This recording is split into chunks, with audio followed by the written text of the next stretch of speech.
Shifting our focus now. TikTok CEO faced hours of relentless questioning from combative US lawmakers on both sides of the political aisle.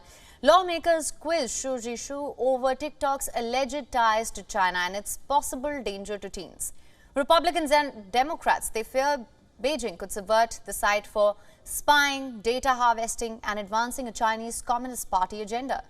TikTok, it's facing an existential threat. The app is seeking to survive a White House ultimatum that it either splits from its Chinese ownership or be banned in the United States. Lawmakers from the House Energy and Commerce Committee had a series of questions. Xu, who is a Harvard-educated former banker, was frequently denied opportunities to expand on his answers or tout the site's huge global popularity with the youth. Referring to TikTok's China-based parent company, the 40-year-old said that ByteDance is not owned or controlled by the Chinese government and is a private firm. In one particularly heated exchange, Xu was forced to acknowledge that some personal data of Americans was still subject to Chinese law. But he insisted that that would soon change.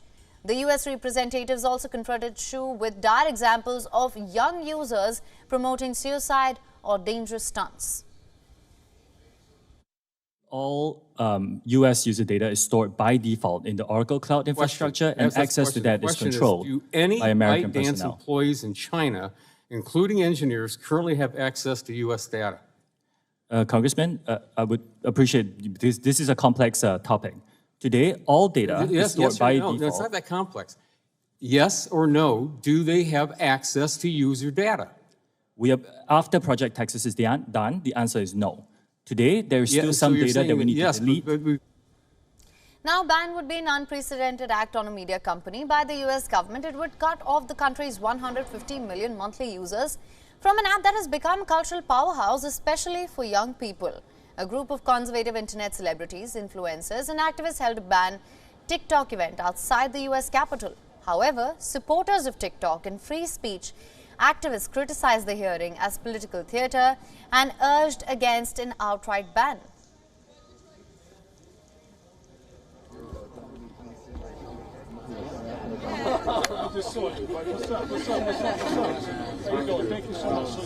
Okay? Our First Amendment.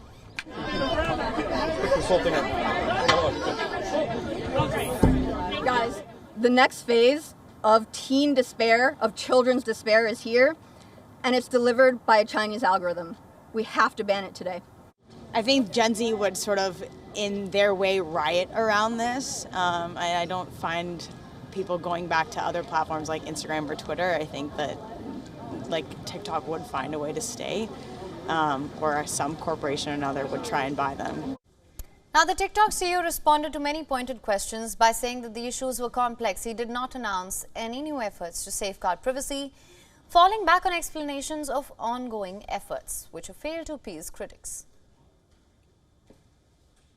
So if I have a TikTok app on my phone and my phone is on my home Wi-Fi network, does TikTok access that network? It will have to access the network to get connections to the internet, if that's the question. Is it possible then that it could access other devices on that home Wi-Fi network? Congressman, we do not do anything that is beyond any industry norms. I believe the answer to your question is no. It could be technical. Let me get back to you. Now, ahead of the hearing, the Commerce Ministry in Beijing said that it would firmly oppose a forced sale. Beijing underlined that any deal or any spin-off of TikTok would require approval by the Chinese authorities. Last month, Canada banned TikTok on government devices. The UK Parliament has banned Chinese-owned social media app TikTok from its network over security concerns, and it follows a decision by the UK government to ban ministers from using the app on their work phones. Recently, the European Union's two biggest policy-making institutions banned TikTok from staff phones for cybersecurity reasons. Remember, India set the precedent by banning TikTok in 2020. During the questioning of TikTok CEO, US lawmaker Debbie Lesko cited a recent Forbes article. The article claimed that TikTok still has access to years of Indians' data. The TikTok CEO said his team is looking into the article and cited rigorous data access protocols.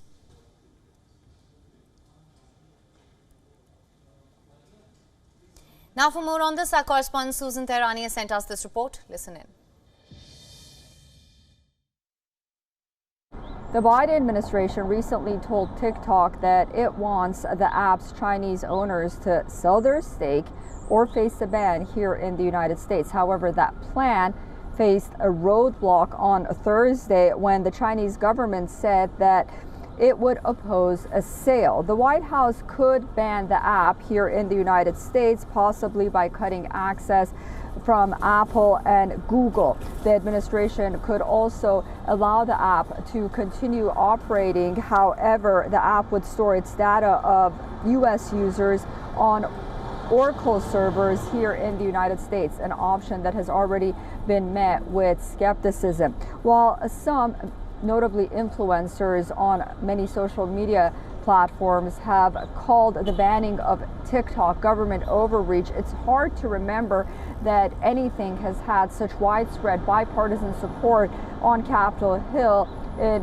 recent months or even recent years, something that lawmakers on Thursday even alluded to themselves. Susan Tehrani reporting from New York for WION World is One. WION is now available in your country. Download the app now. Get all the news on the move.